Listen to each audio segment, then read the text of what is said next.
Orphanage को देखते हैं और यहीं पर हमें मूवी के दो इम्पोर्टेंट कैरेक्टर्स दिखाए जाते हैं, जिनमें एक तो था क्लीटस कैसिडी और दूसरी फ्रांसिस बैरिसन थी। वो दोनों अपने अपने रूम में बैठे होते हैं और ये जगह किसी मेंटल असाइलम के वार्ड की तरह लग रही थी। यहाँ पर हम नोटिस करते हैं कि फ्रांसिस काफी डरी होती है। तब क्लीटस उससे पूछता है कि आखिर डॉक्टर ने तुम्हें क्या कहा। तब फ्रांसिस कहती है कि मेरी म्यूटेशन काफी तेजी से बढ़ती जा रही है और मैं आहिस्ता आहिस्ता एक पावरफुल म्यूटेंट बनती जा रही हूँ और मैं बहुत डरी हुई हूँ, क्योंकि इस टाइम उसे कुछ लोग एक बड़ी से एक्सपेरिमेंट के लिए ले जाने वाले होते हैं। जिस पर क्लीटस उसे तसल्ली देता है कि तुम टेंशन मत लो, सब कुछ ठीक हो जाएगा। और वो ये भी कहता है कि वो लोग तुम्हारे ऊपर कोई भी एक्सपेरिमेंट नहीं कर सकते, क्योंकि तुम उन लोगों की इकलौती उम्मीद हो और वो तुम्हें खुद से दूर नहीं करेंगे। लेकिन तभी कुछ लोग वहाँ पर आकर फ्रांसिस को जबरदस्ती अपने साथ ले जाने लगते हैं। तब ये देखकर क्लीटस को बहुत गुस्सा आता है, इसीलिए वो आउट ऑफ कंट्रोल हो जाता है। अब एक तरफ तो वो लोग पुलिस की गाड़ी के अंदर फ्रांसिस को ले जा रहे थे, तो उधर क्लीटस गुस्से में जोर जोर से विंडो पर हाथ मार रहा होता है। अब वो लोग फ्रांसिस को एक सीक्रेट लोकेशन पर ले जाने लगते हैं, लेकिन रास्ते में ही फ्रांसिस अपने सोनिक पावर की मदद से, यानी आवाज की ताकत की वजह से, वो वहाँ से भागने की कोशिश करती है। इसका मतलब ये था कि फ्रांसिस के पास ऐसी वोकल पावर्स थी जिसकी मदद से वो किसी भी ग्लास या फिर हैवी चीज को तोड़ सकती थी। अब फ्रांसिस की वोकल पावर की वजह से वो पूरी वैन पलट जाती है। अब इसका असर वहाँ पर बैठे हुए पुलिस ऑफिसर्स पर भी होता है, इसीलिए वो पुलिस वाले घबराते हुए फ्रांसिस की आंख में गोली मार देते हैं, जिससे फ्रांसिस फौरन गाड़ी से बाहर गिर जाती है। तो पुलिस को लगता है कि शायद वो मर चुकी है, लेकिन वो मरी नहीं होती बल्कि अभी भी जिंदा होती है। इसके बाद वो लोग फ्रांसिस को एक असाइलम में लेकर आते हैं। यहाँ पर एक डॉक्टर होती है जो फ्रांसिस पर अलग अलग तरह के एक्सपेरिमेंट्स कर रही होती है। तभी हम देखते हैं कि एक वार्ड बॉय आकर फ्रांसिस को एक न्यूज़पेपर देता है। उस न्यूज़पेपर में एक खबर छपी होती है कि क्या क्लीटस को मौत की सजा दे देनी चाहिए। असल में क्लीटस कैसिडी एक काफी बड़ा सीरियल किलर होता है, लेकिन कुछ खास एविडेंस ना होने की वजह से उसकी डेथ सेंटेंस यानी सजाए मौत बीच में ही रुकी होती है। अब यहाँ पर हैरान कर देने वाली बात तो ये होती है कि ये न्यूज किसी और ने नहीं बल्कि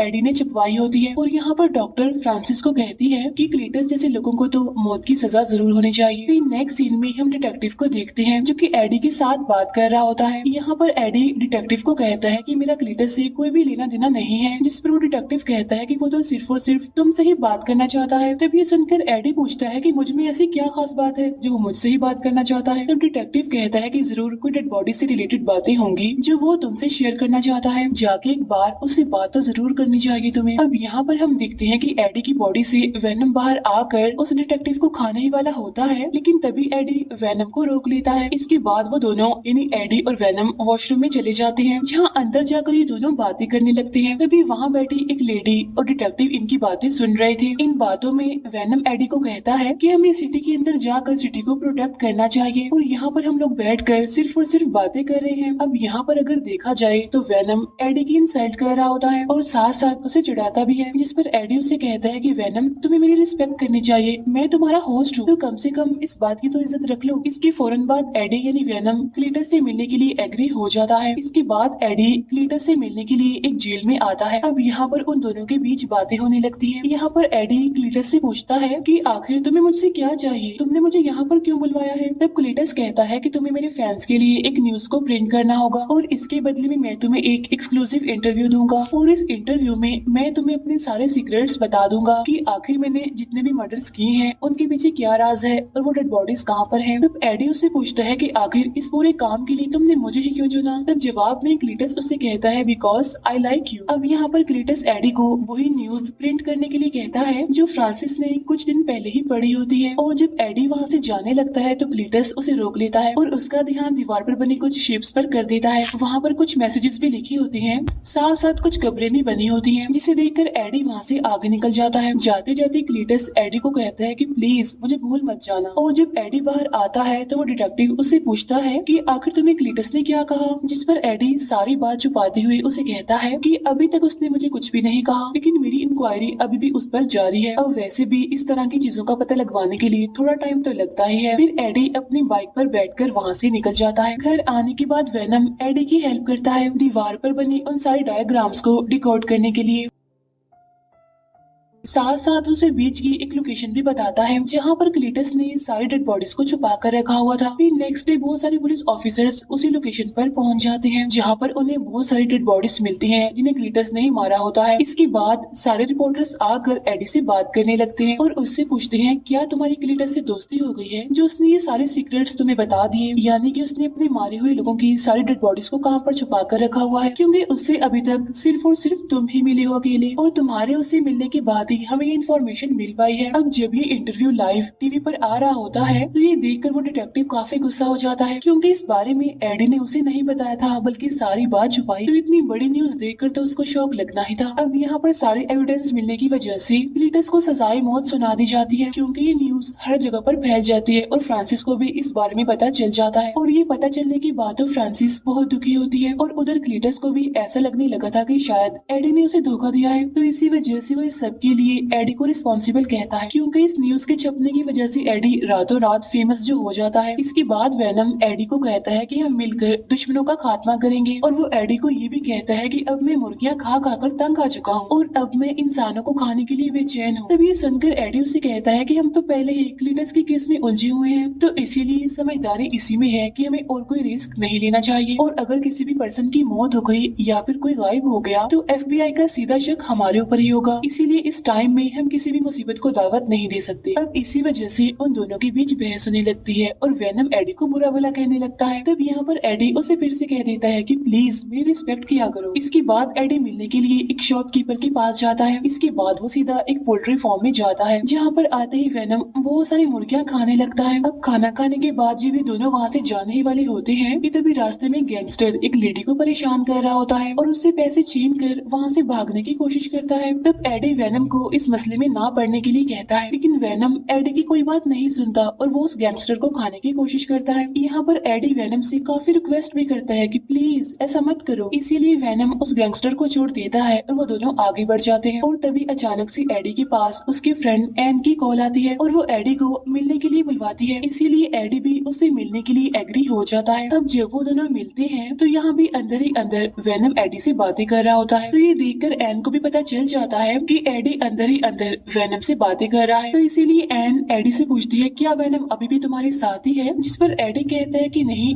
वेनम तो मर चुका है। तभी एन एडी को बताती है कि मेरी एंगेजमेंट हो गई है। तभी देखकर एडी थोड़ा सा इमोशनल हो जाता है और तभी एन एडी से कहती है हे वेनम कैसे हो, और मैं जानती हूँ कि तुम इस टाइम भी एडी के अंदर ही हो तो इसीलिए प्लीज एडी का ख्याल रखना। तभी सुनकर एडी काफी हैरान हो जाता है और अपनी बाइक पर बैठकर अपने घर के लिए जाने लगता है जहाँ पर वेनम एडी को समझाता है कि तुम इन छोटी छोटी बातों पर दुखी नहीं होना चाहिए क्योंकि हम तो बड़े कामों के लिए बने हैं ना। तब एडी उसे कहता है कि तुम्हें किसी से प्यार नहीं हुआ ना, इसीलिए तुम मेरी फीलिंग्स को नहीं समझ सकते। फिर नेक्स्ट डे हम देखते हैं कि वेनम खुद ही अपने लिए खाना बना रहा होता है और यहाँ पर वेनम एडी को एक स्ट्रॉन्ग सा ब्रेकफास्ट लेने के लिए कहता है क्योंकि जब तक एडी नहीं खाएगा तब तक वेनम को भी कुछ नहीं मिलेगा। और तभी हम यहाँ पर देखते हैं कि उनके पास एक लेटर आया होता है और ये लेटर क्लीटस का होता है जिसमें क्लीटस एडी को कह रहा होता है कि तुम्हारी वजह से मुझे मौत की सजा हो रही है। साथ ही साथ क्लीटस उसमें अपने पुराने बुरे कामों में लिखकर बता रहा होता है कि अगर मैं पैदा ही ना होता तो मेरी ग्रैंड मदर को कौन मारता, साथ साथ मेरी मदर को बाथ टब में डिबोकर कौन मारता। इसका मतलब ये था कि क्लीटस ने अपनी फैमिली तक को नहीं छोड़ा था। तब क्लीटस ने उसमें ये भी लिखा होता है कि सब कुछ होने के बाद मेरे फादर ने मुझे एक ऑर्फनेज में भेज दिया और वहाँ के बच्चे भी मुझे मारा करते थे, लेकिन फिर मैं वहाँ पर फ्रांसिस से मिला जो कि एक म्यूटेंट थी जिसके पास वोकल पावर्स थी और यहाँ पर हमारी एक अच्छी बॉन्डिंग बनी और हमारी दोस्ती हो गई और फिर देखते ही देखते हम दोनों एक दूसरे को पसंद करने लगे थे। और अब एडी मैं लास्ट टाइम तुमसे मिलना चाहता हूँ तो इसीलिए एडी भी अब उससे मिलने के लिए एग्री हो जाता है। इसके बाद में हम देखते हैं कि एडी उससे मिलने के लिए जेल में जाता है जहाँ पर क्लीटस एडी को बताता है कि मैं हमेशा से ही एक फैमिली के लिए तरसता रहा, जिस पर एडी कहता है कि हाँ अपनी ग्रैंड मदर और अपनी माँ को मारने की बात ऐसा तो होना ही था। यहाँ पर क्लीटस उससे कहता है कि अगर मुझे मौत की सजा हो गई तो मेरी मौत की रिस्पॉन्सिबल कोई और नहीं बल्कि तुम होगे। साथ साथ वो एडी को ये भी कहता है कि एडी तुम इंसानियत पर एक धब्बा हो। असल में ये क्लीटस की एक चाल होती है क्योंकि वो एडी को गुस्सा दिलाने की कोशिश कर रहा था और यही वजह होती है कि वेनम को भी उस पर गुस्सा आने लगता है, इसीलिए वो एडी के पेट से निकलकर क्लीटस को मारने लगता है। लेकिन अब क्योंकि क्लीटस काफी चालाक होता है, इसीलिए वो उसके हाथ को पकड़कर उस पर बाइट कर लेता है। लेकिन तभी वहाँ पर गार्ड आकर उनकी लड़ाई छुड़वा देता है। इसके बाद जब एडी वहाँ से जाने लगता है तो क्लीटस उससे कहता है कि खून का टेस्ट मैंने पहले भी किया है, लेकिन तुम्हारा खून तो बिल्कुल अलग है। अब तभी हम देखते हैं कि जब क्लीटस ने एडी को काटा था तो उसके सिम्बियोट का थोड़ा सा पार्ट क्लीटस के अंदर ही रह जाता है। इसके बाद हम देखते हैं कि जब एडी अपने घर पहुंच जाता है तो वेनम उससे माफी मांगता है कि मुझे ऐसा नहीं करना चाहिए था, जहाँ पर एडी उसे समझाता है कि तुम्हारा खुद पर कंट्रोल होना चाहिए और अगर तुमने क्लीटस को मार दिया होता तो उसकी मौत का सीधा इल्जाम मेरे ऊपर ही आता, जिसकी वजह से बहुत बड़ा मसला बन सकता था। अब यहाँ पर उन दोनों के बीच एक बार फिर से बहस हो जाती है और वो दोनों एक दूसरे को बुरा भला कहने लगते हैं। एक बोलता है कि मैं तुम्हें झेल रहा हूँ तो दूसरा बोलता है कि मैं तुम्हें बियर कर रहा हूँ। तब यहाँ पर वेनम एडी को कहता है कि तुम एक लूजर थे, मैंने आकर तुम्हें बचाया, तुम्हें एक नई पहचान दी और जब से क्लीटस का केस तुम्हारे पास आया है तुम तो फेमस हो गई हो। तब ये सुनकर एडी को काफी गुस्सा आ जाता है और वो वेनम को वहाँ से जाने के लिए कहता है। इसी वजह से वेनम को भी काफी गुस्सा आ जाता है और वो घर में तबाही मचा देता है। अब फाइनली यहाँ पर वेनम एडी की बॉडी को छोड़कर वहाँ से निकल जाता है। वहाँ से जाते जाते वो एडी की बाइक को भी तोड़ देता है। नेक्स्ट सीन में हम क्लीटस को देखते हैं जिसे डेथ सेंटेंस यानी सजाए मौत सुना दी गई थी और जब वो लोग उसे इंजेक्शन लगाकर मारने ही वाले होते हैं, लेकिन तभी उस इंजेक्शन और बॉडी में होने वाली रिएक्शन की वजह से वो छोटा सा सिम्बियोट का टुकड़ा क्लीटस की बॉडी से कनेक्ट कर जाता है, जिसकी वजह से आहिस्ता आहिस्ता नया सिम्बियोट पैदा होता है और वो होता है दी कार्नेज। अब देखते ही देखते कार्नेज अपनी फुल फॉर्म में आ जाता है, जिसे देखकर वो सारे लोग काफी डर जाते हैं और वहाँ से चिल्लाते हुए भागने की कोशिश करते हैं। यहाँ पर हम देखते हैं कि कार्नेज दिखने में काफी बड़ा, काफी भयानक और बहुत ज्यादा पावरफुल है। इसके बाद कार्नेज देखते ही देखते सारे पुलिस ऑफिसर्स को खा लेता है और कैदियों को वहाँ से छुड़ाकर निकाल देता है। नेक्स्ट सीन में हम देखते हैं एडी को जो टीवी देख रहा था और वहाँ पर उसे पता चलता है कि क्लीटस जेल से एस्केप कर गया है। तब इस वजह से एडी काफी हैरान और काफी परेशान हो जाता है और तभी वहाँ पर एडी से मिलने के लिए वो डिटेक्टिव आता है और वो इस सारे इंसिडेंट का रिस्पॉन्सिबल एडी को कहता है, जिस पर एडी कहता है कि नहीं, मैं तो इस बारे में कुछ नहीं जानता कि आखिर क्लीटस वहाँ से कैसे भाग गया, इसीलिए तुम इसका रिस्पॉन्सिबल मुझे नहीं कह सकते। तब ये सुनकर वो डिटेक्टिव कहता है कि वो सिर्फ और सिर्फ तुमसे मिला है, तो क्या पता उसे वहाँ से आजाद करने में तुम्हारा ही कोई मास्टर प्लान हो। उधर हम देखते हैं कि वेनम एक एक करके बॉडीज को रिचेंज कर रहा होता है क्योंकि उसे अपने मुताबिक कोई सुटेबल बॉडी नहीं मिल रही थी। इसके बाद वो एक लड़की को पोजेस करके एक पार्टी में चला जाता है जहाँ पर सभी लोगों ने अलग अलग तरह के कॉस्ट्यूम पहन रखे थे और वहाँ पर एक हेलोवीन पार्टी जैसा माहौल होता है जहाँ पर सभी को लगता है कि वेनम ने भी एक कॉस्ट्यूम पहना हुआ है जिसमें वो काफी स्मार्ट लग रहा है और साथ साथ साइज में काफी बड़ा भी, इसीलिए सभी लोग उसकी तारीफ करने लगते हैं। फिर हम क्लीटस को देखते हैं जो कि गाड़ी चुराकर भाग रहा होता है। अब जिस तरह से वेनम एडी से बात किया करता था वैसे ही यहाँ पर कार्नेज क्लीटस से बातें कर रहा होता है और वो कहता है कि अभी तक दुनिया में सिर्फ एक ही सिम्बियोट है और वो है वेनम, और अगर हम दोनों मिलकर उसे खत्म कर दें यानी वेनम को खत्म कर दें तो पूरी दुनिया पर हमारा ही राज होगा। जिस पर क्लीटस कहता है कि सबसे पहले मुझे अपनी पार्टनर यानी फ्रांसिस को आजाद करवाना है क्योंकि मैं उससे बहुत प्यार करता हूँ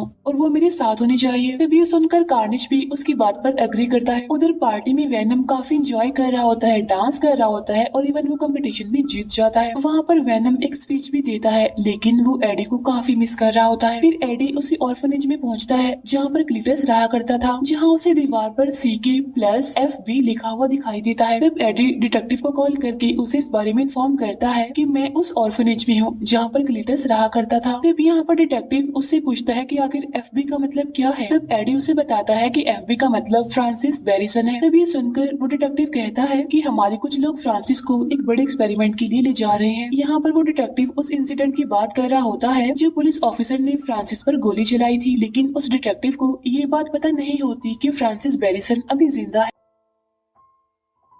उधर क्लीटस एक शॉप में जाकर उसकी ऑनर को मार डालता है, साथ ही वो वहाँ के कंप्यूटर को हैक करके सीक्रेट लोकेशन यानी उस असाइलम का भी पता लगवा लेता है जहाँ पर फ्रांसिस को रखा गया था। अब उस असाइलम में आने के बाद तो सबसे पहले वो वहाँ के डॉक्टर्स को मारता है और फिर वो फ्रांसिस से मिलने के लिए आता है और यहाँ पर ये दोनों एक दूसरे के आमने सामने आकर बहुत खुश होते हैं। यहाँ पर क्लीटस कार्नेज की मुलाकात फ्रांसिस से करवाता है। अब ये तीनों आपस में मिलकर काफी खुश हो रहे होते हैं। इसके बाद ये तीनों ही गाड़ी की मदद से वहाँ से भागने लगते हैं और अब इनके पीछे पुलिस पड़ चुकी होती है, लेकिन कार्नेज के सामने कौन टिकने वाला था। कार्नेज बाहर आकर सारी पुलिस की गाड़ियों को उठा कर फेंकने लगता है और सभी पुलिस ऑफिसर्स को वो जान से मार डालता है। उधर वेनम एक दूसरी बॉडी में आकर उसी शॉपकीपर के पास आता है, जहाँ पर वो उनसे कुछ खाना और चॉकलेट्स मांगता है, क्योंकि एडी को छोड़ने के बाद वो काफी दिनों से भूखा था। फिर एडी को पुलिस कस्टडी में ले लिया जाता है, क्योंकि पुलिस को लग रहा था कि कल रात जो अटैक हुआ है उसके पीछे एडी का हाथ, क्योंकि एडी के घर के पास उन्हें बहुत सारी डेड बॉडीज भी मिली थी। यहाँ वो डिटेक्टिव एडी को सारी बात सच सच बताने के लिए कहता है। तब एडी कहता है कि जब तक मैं एक फोन कॉल नहीं करता तब तक मैं तुम्हें कुछ भी नहीं बताऊंगा। तो इसके बाद एडी एन को कॉल करता है। तब उसकी बात सुनकर एन उस डॉक्टर के साथ बैठकर एडी से मिलने आ जाती है। तब उससे मिलने के बाद एडी एन से कहता है कि सिटी में जो भी हादसे हो रहे हैं उसके पीछे क्लीटस का हाथ है, क्योंकि एक अननोन पावर जो सब पर अटैक कर रही है उसने एक नए सिम्बियोट को पैदा कर दिया है। एडी यहाँ पर ये भी बताता है कि अब मैं और वेनम एक साथ नहीं है, तो इसीलिए एन प्लीज तुम जाओ और वेनम को ढूंढो, क्योंकि एक वेनम ही है जो कार्नेज को हरा सकता है। अब क्योंकि एन जानती थी कि वो शॉपकीपर वेनम के बारे में जानती है, तो इसीलिए वो सीधा वहाँ पर जाती है और उनसे पूछती है क्या आपने वेनम को देखा है, कि वेनम तो वो शॉपकीपर की बॉडी के अंदर ही छुपा होता है। और वो एन को कहता है कि इस टाइम मैं एडी से बहुत नाराज हूँ। तब यहाँ पर एन वेनम से रिक्वेस्ट करती है कि एडी को तुम्हारी मदद की जरूरत है, जाओ और उसकी हेल्प करो। तब ये सुनने के बाद वेनम फाइनली एडी से मिलने के लिए एग्री हो जाता है। उधर क्लीटस और फ्रांसिस पूरे शहर में तबाही मचाते हुए घूम रहे होते हैं, जहाँ क्लीटस की बॉडी से निकलकर कार्नेज कहता है कि मेरा अगला शिकार वेनम है, यानी कि एडी। इसके बाद हम देखते हैं कि वेनम यानी कि एन एडी से मिलने आए होते हैं। इसके बाद ये तीनों किसी तरह करके वहाँ से भाग जाते हैं, जहाँ रास्ते में वेनम एडी को उससे माफी मांगने के लिए कहता है, तो इसीलिए यहाँ पर एडी फाइनली वेनम से माफी मांग लेता है। उधर वो डिटेक्टिव कहीं पर जा रहा होता है, लेकिन उसे रास्ते में क्लीटस मिल जाता है, इसीलिए वो गाड़ी से उतरकर सीधा क्लीटस पर शूट कर देता है। लेकिन तभी उसकी बॉडी से कार्नेज बाहर आकर उस डिटेक्टिव को पकड़ लेता है। इसके बाद जब फ्रांसिस एडी के घर पहुंचती है तो उसे वहाँ पर एन की रखी हुई रिंग मिलती है और तब वो उसे लेकर वहाँ से जाने लगती है, लेकिन वहाँ से जाने से पहले उसे एन की पिक्चर भी मिल जाती है, जिसकी मदद से वो सीधा आकर एन को पकड़ लेती है और फिर वो एन को कहती है कि हमारी शादी में जरूर आना। इसके बाद डॉक्टर एडी को कॉल करके कहता है कि यहाँ पर कुछ लोग आकर एन को ले जा चुके हैं। इसके बाद हम देखते हैं कि क्लीटस और फ्रांसिस दोनों शादी कर रहे होते हैं। अब यहाँ पर वो डिटेक्टिव भी होता है जिसे थोड़ी देर पहले इन्होंने प्रिजनर बनाया था। अब यहाँ एक तरफ तो उनकी शादी हो रही होती है, तो तभी वहाँ पर वेनम यानी एडी भी पहुँच जाता है। अब उसे वहाँ पर देखकर जैसे ही क्लीटस की बॉडी से कार्नेज निकलकर बाहर आता है तो उसे देखकर वेनम डर जाता है और वापिस से एडी की बॉडी के अंदर घुस जाता है। तब यहाँ पर एडी वेनम से पूछता है कि आखिर प्रॉब्लम क्या है, तुम बाहर क्यों नहीं आ रहे हो। तो वेनम उसे कहता है कि ये तो दी कार्नेज है, ये बहुत ज्यादा चालाक, तेज और पावरफुल होते हैं। तब एडी वेनम से कहता है कि बस तुम बाहर आ जाओ और बाहर आने के बाद तुम जिसे मर्जी खाओ, मैं तुम्हें अब नहीं रोकूंगा। तब ये सुनकर तो वेनम फुल स्पीड के साथ फौरन बाहर आ जाते हैं और अब यहाँ पर दो ग्रेट वॉरियर्स के बीच जबरदस्त फाइट छिड़ जाती है। दोनों ही आपस में एक दूसरे को हराने की कोशिश करते हैं, साथ साथ एक दूसरे पर हावी होने की भी काफी कोशिश कर रहे होते हैं, लेकिन यहाँ पर कार्नेज वेनम पर भारी पड़ रहा होता है, उसे उठा कर फेंक रहा होता है। अब यहाँ दरमियान में कार्नेज और फ्रांसिस के बीच में बातें भी हो रही होती है, लेकिन अब क्योंकि फ्रांसिस के पास वोकल पावर होती है इसीलिए वो जोर जोर से चिल्ला रही होती है, जिसकी वजह से कार्नेज को कुछ प्रॉब्लम हो रही होती है, क्योंकि हम जानते हैं कि सिम्बियोट और एक्सट्रीम लेवल की हीट सोनिक पावर को बर्दाश्त नहीं कर पाती। तब इसी बात का फायदा उठाकर यहाँ पर डॉक्टर कार्नेज के ऊपर पेट्रोल डालने लगता है और साथ ही साथ वहाँ पर एक काफी बड़ा घंटा भी होता है जो कि बजने लगता है। अब घंटे की आवाज सुनकर दोनों ही सिम्बियोट्स अपने अपने होस्ट की बॉडी से बाहर आने लगते हैं, लेकिन जैसे ही वहाँ पर आवाज आना बंद होती है तो ये दोनों सिम्बियोट्स वापिस से अपने अपने होस्ट की बॉडी में आ जाते हैं। इसके बाद कार्नेज एन को लेकर सीधा एक बिल्डिंग के टॉप पर जाने लगता है, लेकिन अब तक वेनम की बॉडी पर काफी पत्थर गिर चुके होते हैं, इसीलिए वो वहाँ तक पहुँच नहीं पाता और यहीं पर वो एडी को कहता है कि इस बार हम ये जंग नहीं जीत सकेंगे क्योंकि कार्नेज मुझसे बहुत ज्यादा पावरफुल है। इसके बाद कार्नेज फ्रांसिस को भी पकड़ लेता है और उसे अपना मुंह बंद करने के लिए कहता है, क्योंकि उसकी सोनिक पावर कार्नेज को काफी परेशान कर रही थी। अब क्योंकि कार्नेज की पकड़ काफी तेज होती है इसीलिए फ्रांसिस का दम घुटने लगता है, इसीलिए वो वहीं पर गिर जाती है। तब ये देखकर क्लीटस को गुस्सा आ जाता है और वो कार्नेज को अपनी बॉडी से दूर हटने के लिए कहता है, लेकिन अब क्योंकि कार्नेज का पूरा कंट्रोल क्लीटस की बॉडी पर होता है इसीलिए वो उसे खुद से अलग नहीं होने देता। अब ये सारा सीन वेनम भी देख रहा होता है, इसीलिए वो एडी को कहता कहता है कि देखो कार्नेज का कंट्रोल क्लीटस की बॉडी पर नहीं है। तब ये सुनकर एडी कहता है कि हाँ, सिर्फ तुम और मैं ही एक परफेक्ट मैच है और भला हम दोनों के अलावा कोई और परफेक्ट मैच हो सकता है। जिसे सुनकर वेनम को और ज्यादा जोश आ जाता है जीतने का, इसीलिए वो कार्नेज को चैलेंज कर देता है। इसीलिए अब ये दोनों ही काफी ऊंचाई पर पहुंच जाते हैं। अब एक तरफ तो कार्नेज के हाथ में एन होती है तो दूसरी तरफ वेनम के हाथ में एक रॉड होता है जिसे वो सीधा कार्नेज के सर में घुसा देता है, जिसकी वजह से एन सीधा जमीन पर गिरने लगती है। लेकिन बिल्कुल ठीक टाइम पर आकर वेनम उसे बचा लेता है। लेकिन इतनी ही देर में कार्नेज भी वहाँ पर पहुँच जाता है और वो अपनी स्पाइक्स को उसके अंदर घुसा रहा होता है। अब यहाँ दोनों सिम्बियोट्स एक दूसरे से बातें कर रहे होते हैं और कह रहे होते हैं कि हम दोनों में से किसी एक को तो मरना ही है। और यहाँ पर वेनम कार्नेज को इस मूवी का बेस्ट डायलॉग भी मारता है, Venom let there be Carnage. लेकिन तब तक वहाँ पर फ्रांसिस भी जाग जाती है तो इसीलिए वेनम उसे सोनिक साउंड निकालने के लिए कहता है। लेकिन तभी कार्नेज वहाँ पर आकर उसे जोर से धक्का दे देता है और इसी वजह से नीचे गिरते वक्त फ्रांसिस वहाँ पर जोर से चिल्लाने लगती है। तो इसीलिए सोनिक पावर की वजह से वहाँ की सारी दीवारें टूटने लगती है और साथ ही इतनी जोरदार आवाज की वजह से दोनों ही सिम्बियोट अपने अपने होस्ट की बॉडी से अलग हो जाते हैं। लेकिन तभी वहाँ पर वो बड़ा सा घंटा नीचे आकर गिरने लगता है, लेकिन उसके नीचे फ्रांसिस लेटी होती है। लेकिन तभी वेनम वहाँ पर एक बार फिर से आकर एडी, एन, उस डॉक्टर और फ्रांसिस को बचा लेता है। यहाँ पर क्लीटस की बॉडी से कार्नेज पूरी तरह से अलग हो चुका था और यहाँ पर कार्नेज दोबारा से आकर क्लीटस की बॉडी से मिलने की कोशिश करता है, लेकिन तब तक वेनम वहाँ पर आकर उसे खा लेता है। इसके बाद वेनम वहाँ पर आकर क्लीटस को पकड़ लेता है। इसके बाद वेनम क्लीटस को भी जान से मार डालता है और इतनी ही देर में वहाँ पर पुलिस भी आ जाती है और फाइनली सारे खतरे भी टल जाते हैं। इसके बाद एडी उस डॉक्टर को कहता है कि तुम एन को अपने साथ ले जाओ। लेकिन यहाँ पर हम देखते हैं कि इस हादसे में वो डिटेक्टिव बच गया होता है। इसके बाद हम देखते हैं कि वेनम और एडी एक किनारे के पास बैठे होते हैं। लेकिन इसके बाद सीन शिफ्ट होकर एक रूम पर आता है जहाँ पर एडी बेड पर सो रहा होता है। तब वेनम उससे पूछता है कि हम दोनों को एक दूसरे से कुछ सीक्रेट्स छुपाने चाहिए। तब एडी कहता है कि हर चीज का एक पास्ट होता है। तब वेनम उसे कहता है कि मैं तुम्हें कुछ बताना चाहता हूँ, लेकिन अगर मैं तुम्हें बताऊंगा तो तुम्हारा दिमाग फट जाएगा। लेकिन ऐसी बहुत सारी बातें हैं जो मैं जानता हूँ और तुम्हें बताना भी चाहता हूँ, लेकिन वो सारी बातें बहुत ज्यादा कॉम्प्लिकेटेड हैं। तब यहाँ पर एडी को लगता है कि शायद वो अपने सिम्बियोट के बारे में उसे बताएगा, लेकिन तभी वहाँ पर टीवी फ्लिकर करने लगता है और आसपास की सारी चीजें बदलने लगती हैं। अब यहाँ पर एडी को ऐसा लगता है कि शायद ये सब कुछ वेनम कर रहा है। तब ये सुनकर वेनम कहता है कि नहीं, ये सारी चीजें मैं खुद नहीं कर रहा हूँ। लेकिन तभी हम देखते हैं कि सामने से एक गोल्डन कलर की लाइट चमकने लगती है। इसके बाद हम देखते हैं कि वेनम स्पाइडरमैन के यूनिवर्स में पहुंच गए हैं, यानी इसका मतलब ये है कि वेनम भी अब स्पाइडरमैन के यूनिवर्स का हिस्सा बन गए हैं। अब इसी सस्पेंस के साथ ये मूवी यहीं पर एंड हो जाती है।